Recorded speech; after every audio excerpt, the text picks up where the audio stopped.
Hello friends, સ્વાગત છે તમારું રસોઈની મહેકમાં। આજે હું તમારા માટે લાવી છું એક ખાસ ગુજરાતી ડીશ અને જે બધાના ઘરમાં સૌની મનપસંદ છે, અને તે છે મિત્રો દાળ ઢોકળી।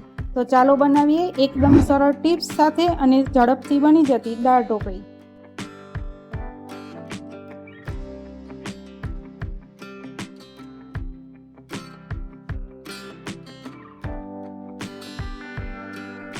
ચાલો સ્વાદિષ્ટ એવી દાળ ઢોકળી બનાવવાની શરૂઆત કરીએ। તો તેના માટે મેં આપણે તુવેરની દાળ લીધી છે એક વાટકી ભરીને, અને સામે આપણે થોડા મેથીના દાણા લઈશું। આ તુવેરની દાળને મેં 2 થી 3 પાણીથી ધોઈને રાખી દીધી છે। હવે તેને આપણે બાફી લઈએ। હવે આપણે ગેસ ચાલુ કરીને કુકરમાં આપણે દાળને બાફી લઈશું। આપણે મેથીના દાણા અત્યારે જ એડ કરી લેવાના છે અને ઢાંકણું બંધ કરીને આપણે બાફી લઈએ। હવે આપણી દાળ બફાય છે ત્યાં સુધી આપણે લોટ બાંધી દઈએ ઢોકળી માટે। તેના માટે આપણે મરચું લઈશું, આપણે હળદર એડ કરીશું, ટેસ્ટ મુજબ આપણે મીઠું એડ કરીશું, તેલનું મોવણ એડ કરીશું। આપણે તેલ લઈશું, બધું મિક્સ કરી લઈશું। બધું મિક્સ થઈ ગયું છે તો આપણે પાણી રેડીને આપણે પરોઠાનો લોટ બાંધીએ તેવો આપણે લોટ બાંધી લઈશું। તમે જોઈ શકો છો આપણે ભાખરીનો લોટ બાંધીએ તેવું બંધાઈ ગયું છે લોટ। અને આપણે લોટનું માપ જોઈએ તો આ વાટકી ભરીને 3 વાટકી આપણે ભરીને લોટ લીધો હતો। લોટ બંધાઈ ગયો છે અને તેને સાઈડમાં રાખી દીધો છે। અને આપણે આ તુવેરની દાળ તમે જોઈ શકો છો બાફી લીધી છે, 4 સીટી વગાડી છે મેં। હવે બ્લેન્ડરની મદદથી તેને આપણે એક રસ કરી લઈએ। હવે ગેસ મેં ચાલુ કરી દીધો છે અને આ રીતના તમે જોઈ શકો છો દાળ છે। તેમાં આપણે 1 ગ્લાસ જેટલું આપણે પાણી એડ કરશું।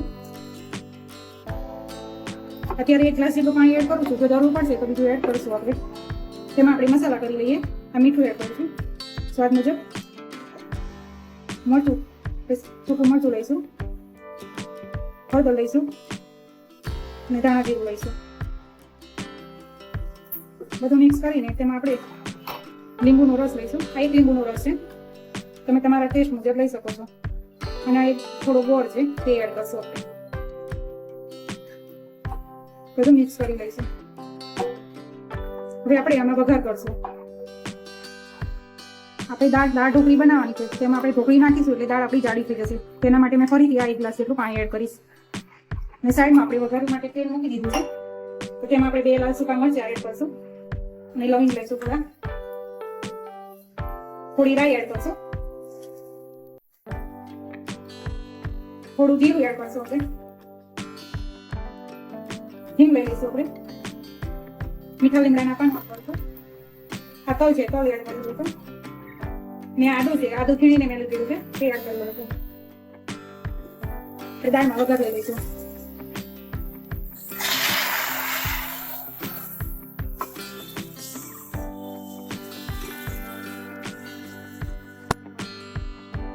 આપણે ગેસ ચાલુ જ રાખવાનો છે, ધીમા તાપે ચાલુ જ રાખીશું। હવે થોડા 1 નાનું ટામેટું સમારેલું લીધેલું છે તે એડ કરી લઈશું, થોડો ગરમ મસાલો એડ કરશું। દાળને આપણે ઉકળવા દઈએ। લોટ બાંધ્યો હતો તેમાંથી આપણે આ 6 લુવા કરી લીધા છે, 6 રોટલા એડ કરશું આપણે। તેના માટે આપણે આ વણી લઈએ રોટલો। તમે જોઈ શકો છો આપણો રોટલો વણાઈ ગયો છે અને તેની થીકનેસ સારી છે, આપણે પાતળી જ રાખી છે જેથી આપણે ઢોકળી સરસ એવી જલ્દીથી તૈયાર થઈ જાય, ચડી જાય। તેને આપણે પીસ કરી લઈશું। તમારા નાના મોટા તમારી રીતે કરી શકો છો। આપણે સાઈડની આ રીતે કિનારી લઈ લઈશું।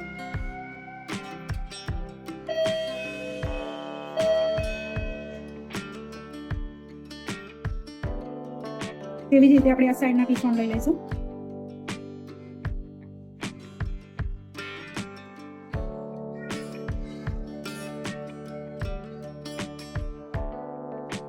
તો આ રીતે આપણે દાળમાં એડ કરી લઈશું।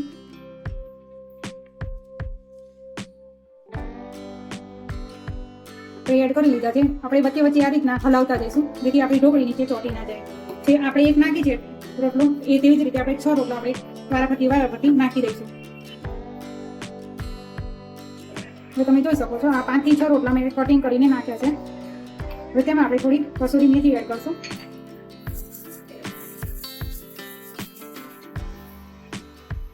કોથમીર છે સમારીને ધોઈને રાખી છે તે એડ કરશું આપણે।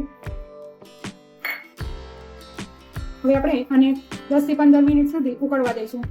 આપણી ઢોકળી સરસ એવી ચડી જાય તેના માટે તેને ઉકળવા દઈએ આપણે. અને વચ્ચે આ રીતના થોડું થોડું હલાવતા જ રહીશું.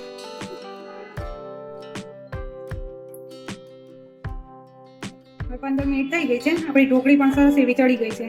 તો તેને આપણે સર્વિંગ બાઉલમાં લઈ લઈએ.